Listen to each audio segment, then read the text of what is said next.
이전 방식에 비해서 훨씬 간결해진 걸 보실 수가 있고요. 예, 그래서 이렇게 인터페이스가 일단 간단해졌고, 그리고 이제 검색창이 하나로 바뀐 것들, 그리고 이런 버튼들 이런 것들이 추가됐고요. 이번에 그 RC가 출시가 되면서 바뀐 점이 한 가지 더 있습니다.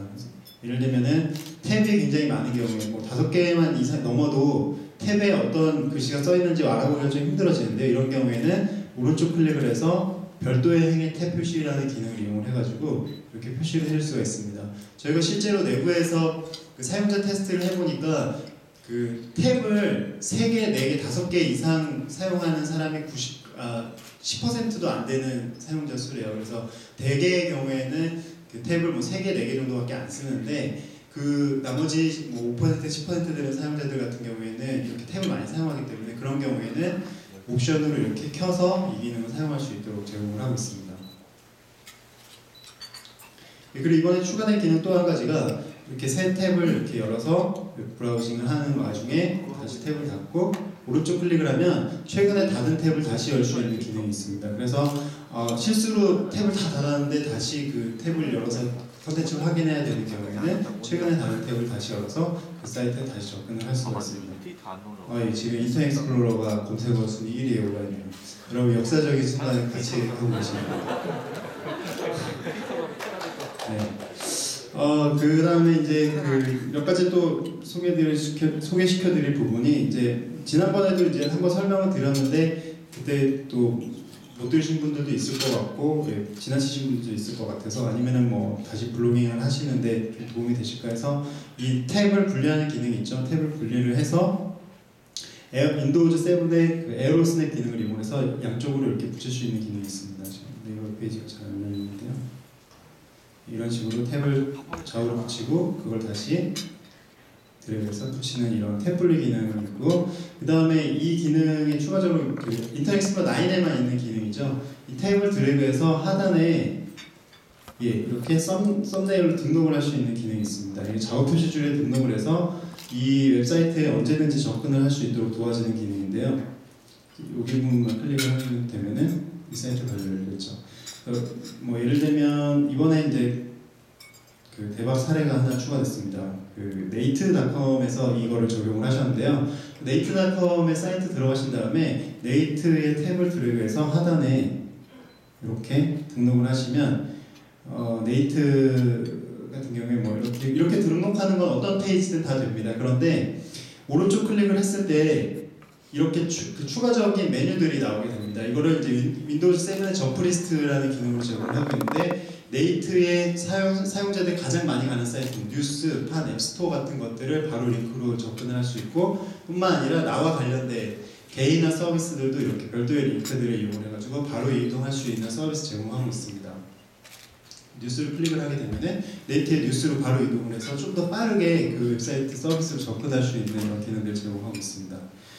예, 그래서 네이트만 적용을 했느냐, 그게 아니죠. 그래서 국내에 있는 사이트들이 굉장히 이거를 많이 적용을 하셨는데요. 몇 가지 사례들 좀 보여드리도록 하겠습니다. 일단 GDnet 사이트에서 이렇게 적용을 또 하셨습니다. GD넷에 있는 여러 가지 칼럼, 리뷰 같은 그 카테고리에 접근할 수 있는 링크들을 또 등록을 하셨고, 그 다음에 이거는 제가 아까 사용했던 거고요.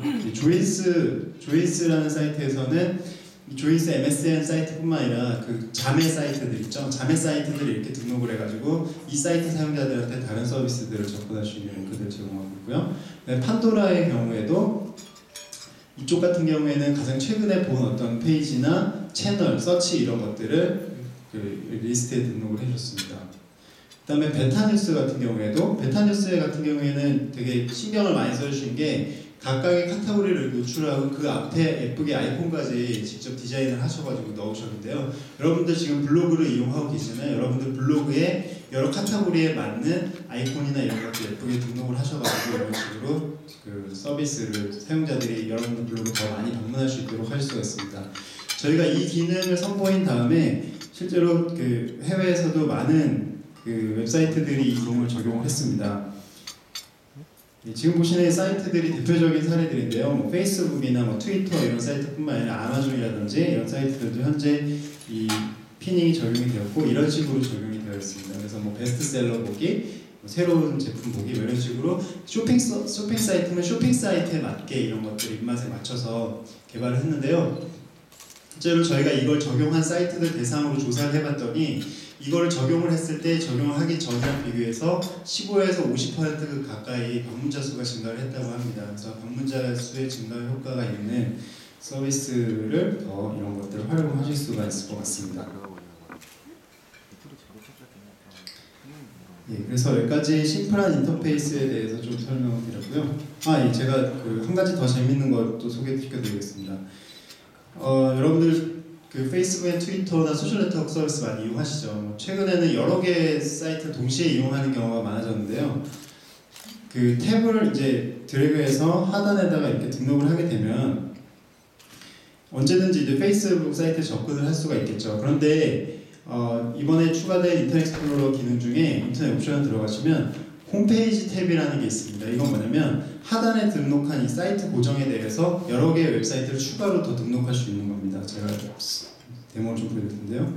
제가 자주 가는 미투데이 사이트도 여기다 등록을 해놓고 그다음에 트위터도 같이 홈페이지 등록을 하겠습니다.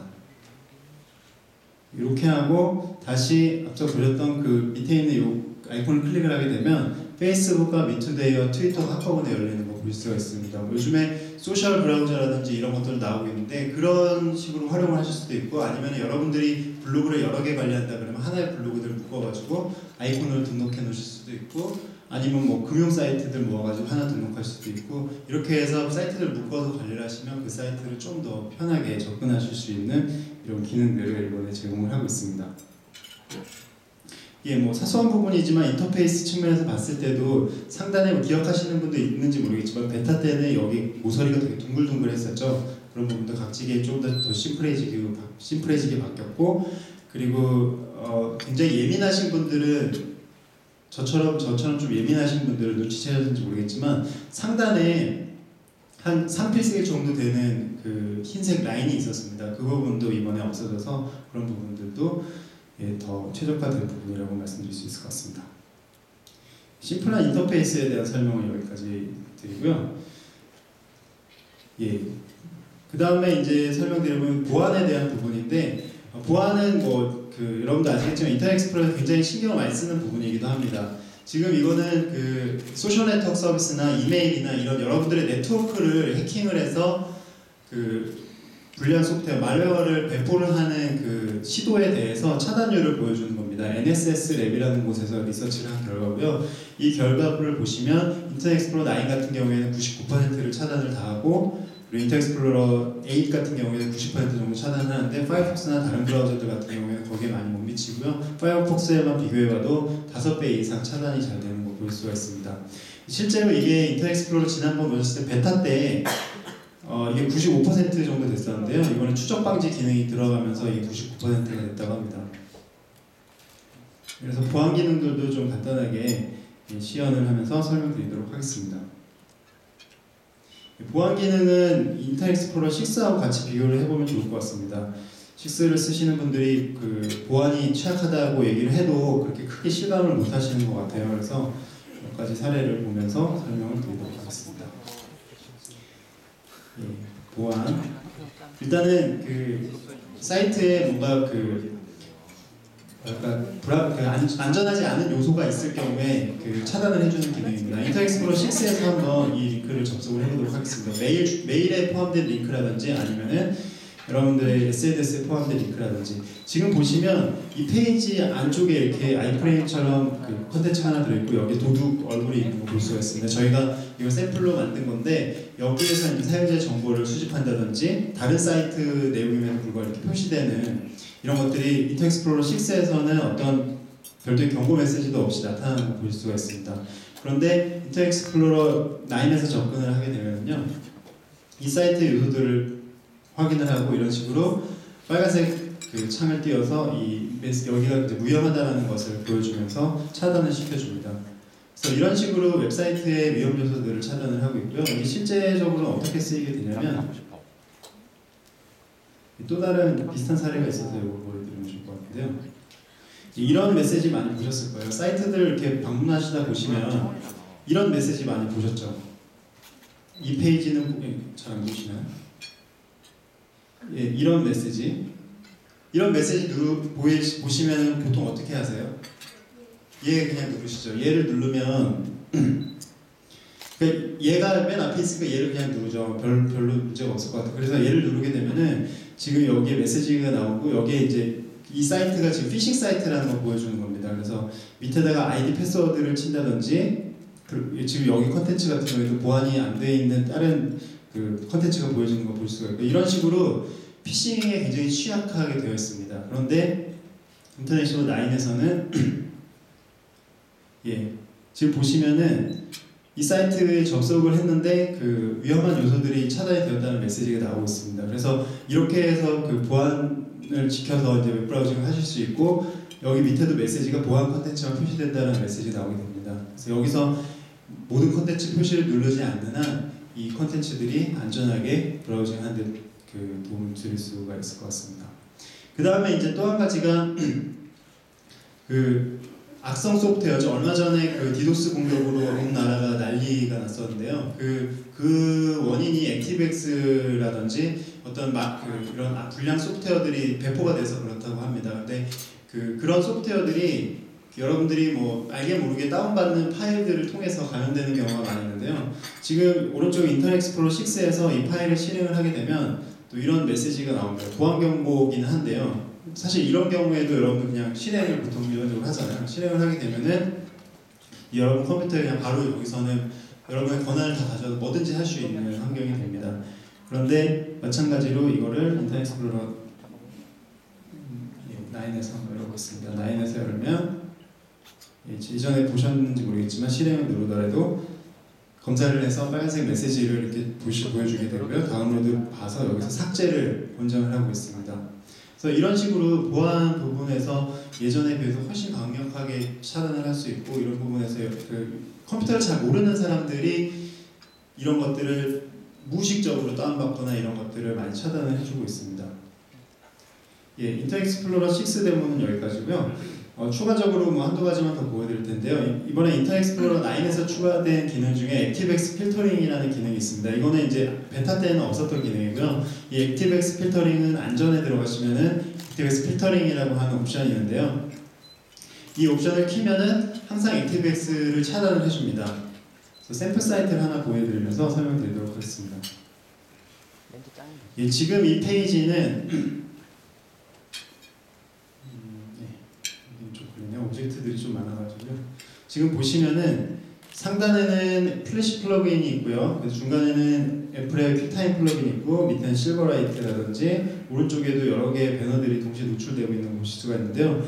이 상황에서 지금 액티브엑스 기능을 먼저 보안에 액티브엑스 필터링을 켜고 이걸 다시 한번 시작을 해보겠습니다.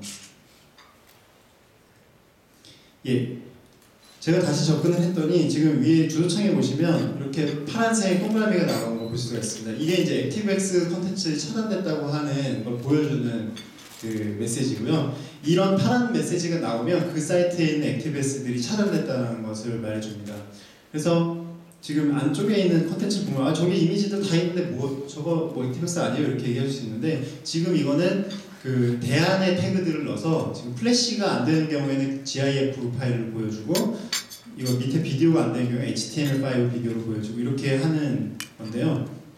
이렇게 해서 그 플래시를 차단을 하더라도 플래시가 안 되는 플러그인이 안 되는 경우에는 이렇게 배너를 보여줄 수 있는 방법들이 있어서 이런 것들을 권장을 드리고 있습니다. 그리고 만약에 필터링을 내가 가다가 이 사이트는 내가 꼭 액티브엑스를 써야 돼 아니면 은행권 사이트를 간다든지 이런 경우에 액티브엑스를 활성화 시키셔야 되겠죠. 그런 경우에는 이 아이콘을 클릭을 하셔서 액티브엑스 필터링 사용 안 함을 클릭을 하시면 액티브엑스 다시 활성화가 됩니다. 네, 이렇게 액티브엑스가 활성화가 되고요. 재밌는 게 국내에서도 이런 게 적용이 되어 있습니다. 최근에 이제 여러 디바이스들이 나오면서 플래시를 지원 안 하는 경우도 있고 그래서 네이버 같은 경우에도 그 네이버 사이트에 가시면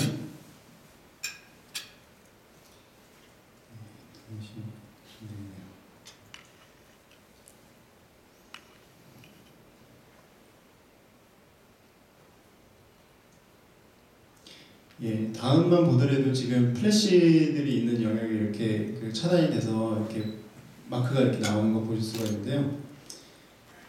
빨리 나오는 거죠? 다음 음악. 예, 됐나요? 네이버 같은 경우에는 액티브엑스를 차단을 하더라도 예, 지금 이미지들이 대체해서 보여주고 있습니다. 배너들을 플래시 배너뿐만 아니라 여벌로 HTML에서 사용할 수 있는 GIF 배너들을 표시를 해줘서 이런 식으로 액티브엑스를 끄더라도 사용할 수 있도록 이렇게 제공을 하고 있고요. 앞으로 이런 식으로 많이 트렌드가 변화를 갈 것 같습니다. 예, 이렇게 보안 관련한 기능들을 좀 소개시켜 드렸고요. 계속해서 표준에 대한 얘기를 드리도록 하겠습니다.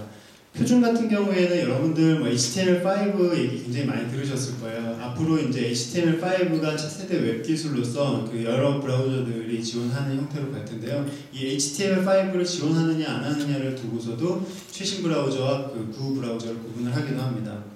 이 HTML5라는 표준이 중요한 이유는 최근에 어떤 플러그인 기술들이라든지 아니면 그 웹 브라우저들이 자체의 어떤 기능들을 넣기 위해서 HTML 코드들을 변경을 하고 CSS 코드들 별도의 CSS를 가져가고 이렇게 하는 케이스들이 많이 있는데요. 그렇게 하다 보면 개발자들이 여러 벌 작업을 해야 되니까 그런 부분들을 맞추기 힘들어지잖아요. 그래서 그 다양한 브라우저들에서 똑같이 실행되는 어떤 웹이라든지 애플리케이션 만들 수 있도록 하기 위해서 이 HTML5 표준 문서가 나오는 거고요. 이런 웹브라우저 만드는 회사들은 이 표준을 W3C라고 하는 이 단체에서 만든 표준들 갖다가 그걸 구현을 하는 형태로 사용을 합니다. 그래서 마이크로소프트는 이 HTML5 표준을 만드는데 굉장히 많은 기여를 하고 있습니다. W3C라고 하는 월드와이드 웹 컨소시엄에서 이 웹 표준을 만들고 있는데요. 여기에 멤버로서 참여를 하고 있고 이 요소들이 그 제대로 보여지는지 테스트를 잘 할 수 있도록 테스트 케이스들을 제공한다든지 이런 식으로 참여를 하고 있습니다. 아직까지는 HTML5가 브라우저에서 구현되는 방식이 조금씩 틀립니다. 그 표준이라는 게 사실은 그 다른 제품이나 다른 기업의 제품에서도 똑같이 보이는 게 사실은 중요하잖아요. 원칙이 그런데 그 아직 HTML5 자체가 그 완성 단계가 아니고 표준도 계속해서 바뀌는 단계고 브라우저들도 이거를 뭐 자기들의 어떤 그 정책에 따라서 적용을 하고 있기 때문에 똑같은 코드를 쓰더라도 결과가 틀리고 그리고 똑같은 기능을 하기 위해서 다른 코드를 써야 되는 그런 상황이 있습니다. 그래서 이것들을 똑같이 보이고 똑같은 코드를 쓰게 하는 그런 노력이 굉장히 중요한 상황입니다. 표준 관련한 데모들 몇 가지 보여드리면서 좀 설명드리도록 하겠습니다. 예, 먼저 표준을 지키냐 안 지키냐를 놓고 얘기를 할 때 SC3 테스트를 많이 얘기를 합니다. 제가 지난번에는 설명을 안 드렸던 것 같기도 한데요. 드렸었나요? 예, SC3 테스트를 놓고 SC3 테스트의 점수가 몇 점이냐를 놓고 표준을 준수를 하느냐 안 하느냐 얘기를 한데요. 인터넷 익스플로러는 지금 95점을 맞고 있습니다. 이게 원래 100점 만점인데 95점이 된 이유는 문제를 뭐 하나 틀려서 그런 건 아니고요. 여기에 보시면은 그 스밀 애니메이션이라든지 SVG 폰트라든지 지금 웹사이트들에서 거의 안 쓰이는 기술이 표준에 여기 검사 항목에 포함이 되어 있습니다. 그래서 그 기술들 같은 경우에는 커뮤니티에서 이 기능을 표준에서 빼야 된다라는 논의가 계속되고 있어서 그런 논의가 지금 아직 덜 된 부분에 대해서는 인터넷 익스플로러 지원을 안 하고 있고요. 그게 만약에 저희가 지원을 한다고 그랬을 때 하고 나서 웹사이트가 그게 막 그런 기술들을 사용을 하면 저희가 나중에 뺄 수가 없잖아요. 그래서 그런 부분에서 좀 보수적으로 하는 부분이 있습니다. 예, 그리고 이제 그 아까 서로 다른 웹사이트 웹 브라우저에서 똑같은 HTML 구현하는 게 굉장히 중요하다고 그랬는데요. 그거를 하는 방법이 저희가 생각하는 테스트 케이스를 이용을 하는 방법이거든요. 그게 뭐냐면 아까 보셨던 이 화면처럼 하나의 예제를 만들어 놓고 결과가 모범 답안을 보는 겁니다. 그래서 그 모범 답안을 제대로 준수하는지를 보는 건데요. 그래서 저희가 테스팅 센터라는 걸 운영을 하고 있고 이 테스팅 센터에 아까 말씀드린 6,000개의 테스트 케이스들이 여기 올라가 있어서 HTML을 지금 표준화 거치고 있는 HTML을 얼마나 잘 정확하게 표현을 해내느냐에 대한 테스트 결과 인터넷 익스플로러가 가장 정확하게 구현을 해내는데 높은 점수를 받고 있는 걸 볼 수가 있습니다. 예, 그래서 이제 HTML5 사례들 좀 몇 개 보여드리겠습니다. 뭐 지난번에도 보신 것들도 있고 안 보신 것들도 있을 것 같은데요. 보신 것들은 좀 빨리 넘어가고 안 보셨던 것들이 좀 있을 테니까 그런 것들은 좀 자세히 설명드리고 하겠습니다. 예, 지금 보시는 이거는 이제 당구 게임입니다. 지난번 보셨는지 모르겠는데요. 간단한 게임을 웹사이트에서 예, 재밌어요. 예. 제가 아까 전에 시연했는데 흰색 공이 바로 여기로 들어가더라고요. 네, 이런 게임도 구현을 할 수가 있고요. 지금 액티브엑스 필터링을 제가 아까 껐거든요. 그래서 지금 액티브엑스가 없는 상태입니다. 플래시나 뭐 이런 다른 기술도 안 쓰고 HTML만 가지고 구성을 한 거고요.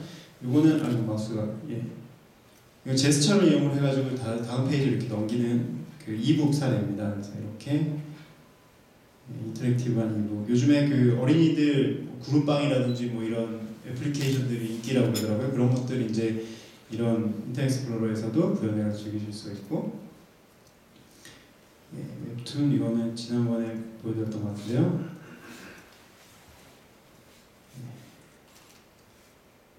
로딩이 좀 길죠. 예, 이거는 이제 그 전체 화면을 이용을 해가지고 웹툰을 구현을 한 사례입니다. 그래서 이렇게 마우스 움직임에 따라서 애니메이션도 되고 이런 사이트가 있고요. 그 다음에 이거는 이제 뉴스 사이트인데요. 뉴스 서비스를 어떻게 하면은 좀 더 그 애플리케이션처럼 데스크탑 응용 프로그램처럼 보여줄까에 대한 어떤 사례라고 보시면 되겠습니다. 이렇게 서로 다른 뉴스들을 이게 만약 터치가 된다 그러면 이 화면에 이제 터치해가지고 이렇게 보실 수가 있겠죠. 그리고 이거는 HTML5로 구성되어 있기 때문에 아이패드라든지 태블릿 PC라든지 뭐 스마트폰에서도 똑같이 접속을 하실 수가 있습니다. 이런 기능들, 이런 서비스들 구현하실 수가 있고, 그 다음에 이제 요거는 지난번에 시간 관계상 안 보여드렸던 것 같아요. 이거는 이제 이것도 마찬가지로 플러그인 기술을 안 쓰고 HTML만 가지고 구성을 한 사례입니다. 그래서 여기서 재밌는 거는 백그라운드에 비디오를 깔아가지고 이제 다양한 오브젝트들을 그 위에 올린 건데요. 이게 이제 비디오가 뒤에서 재생이 되고 앞에서 어떤 이런 오브젝트들이 굉장히 동적으로 움직이는 경우에도 웹사이트가 느려지지 않고 가장 빠른 반응 속도로 보이는 걸 알 수가 있습니다. 그래서 이런 식으로 그러니까 앞으로는 그 특정 플러그인들을 안 쓰고서도 이렇게 자연스럽게 웹을 구성을 하고 웹사이트들의 모습이 이런 식으로 많이 변해갈 거라는 생각이 많이 들게 됩니다. 이렇게 사례들 좀 보여드렸고요. 지난번에 안 보였던 사례들 좀 보여드릴 텐데요. GDnet 사이트에 간단하게 적용된 사례입니다. 지금 다른 동영상 보는 페이지인데 여기 동영상이 들어가 있는데 이런 경우에 동영상 보기를 누르면 새로운 창이 열린다든지 아니면 페이지가 전환이 되겠죠. 근데 이 경우에는 이렇게 동적인 레이아웃을 이용해서 좀 급하게 만들어서 디자인은 그렇게 예쁘진 않은데요. 이렇게 이 HTML5의 비디오 태그를 이용해서 HTML상에서 동영상 애니메이션이라든지 이런 것들을 구현한 사례를 보실 수가 있고요. 그 다음에 베타뉴스 같은 경우, 블로터네요. 블로터 같은 경우에도 조금 시간이 걸리니까 다른 것도 같이 열어보겠습니다. 제가 열었던 거네요. 예. 지금 블로터 같은 경우에도 원래는 이제 전형적인 블로그 사이트 모습이었는데 HTML5를 이용해서 이런 식으로 한 페이지에서 모든 콘텐츠를 보실 수 있도록 이렇게 구성했습니다. 인터넷 블로그 기사가 바로 올라왔네요. 네? 네, 이런 식으로 바로 이제 좀 더 편하게 그 웹 페이지에 전환되지 않으니까 자연스러운 경험을 하실 수가 있고요. 그 다음에 이제 조이스 사이트 사례인데요. 조이스에서는 자동차 동영상들을 묶어서 갤러리를 만들었습니다. 그래서 뭐 이런 식으로 슬라이딩 내비게이션들을 구현하셨고 이 안에서 동영상이 지금 어두워서 잘 안 보이는데요. 다른 동영상 한번 시행하겠습니다. 네, 잘 보이시죠? 지금 여기 같은 경우에도 HTML5 비디오를 적용을 했습니다. 그래서 웹 요소, 그냥 비디오 이미지 태그처럼 웹 요소로 들어간 거고 오른쪽에 이런 이미지들이나 이런 것들이 HTML 페이지라고 보기 힘들 정도로 굉장히 예쁘게 잘 표현되어 있고 이 비디오 태그 같은 경우에는 이렇게 비디오 URL을 복사한다든지 다른 이런 비디오 저장이라든지 이런 기능들을 기본적으로 제공을 하고 있습니다. 그래서 이런 것들을 활용을 하셔가지고 웹사이트들을 또 구현을 하실 수가 있을 것 같습니다. 네, 그래서 국내 사례들도 몇 가지 좀 보여드렸는데요. 그래서 앞으로는 이러한 웹 표준을 이용해서 굉장히 많은 사이트들이 나올 거라는 기대가 됩니다. 그래서 여러분들도 돌아가셔서 여러분들의 블로그나 웹사이트 좀 적용을 해보셔도 좋을 것 같고요. 끝나기 전에 요거 한 가지 좀 더 보여드리겠습니다. 아까 이렇게 점프리스트를 적용하는 부분이 코드를 잘 모르더라도 굉장히 쉽게 적용할 수 있는 기능입니다. 그래서 요거를 여기 이제 블로그를 운영하시는 분들 오셨으니까 간단하게 좀 소개를 시켜드리려고 하는데요. HTML 코드를 열어보면 이제 헤드라는 부분이 있죠. 그래서 HTML 밑에 헤드 좀 확대해 보겠습니다. HTML 밑에 헤드라는 부분이 있고 이 헤드 밑에 메타 태그들이 쭉 들어가는데요. 여기 보시면 메타 태그 밑에 MS 애플리케이션 툴팁이라고 하는 메타 네임이 있고 뒤에 사이트 주소가 있고 여기 마찬가지로 MS 애플리케이션 태스크 이름은 엔터프라이즈 엔터프라이즈 있고 여기 액션 URL이 등록이 돼 있어서 그러니까 첫 번째 항목이 엔터프라이즈고 그 엔터프라이즈 클릭했을 때 이 URL을 보내는 거예요. 그래서 뒤에 보시면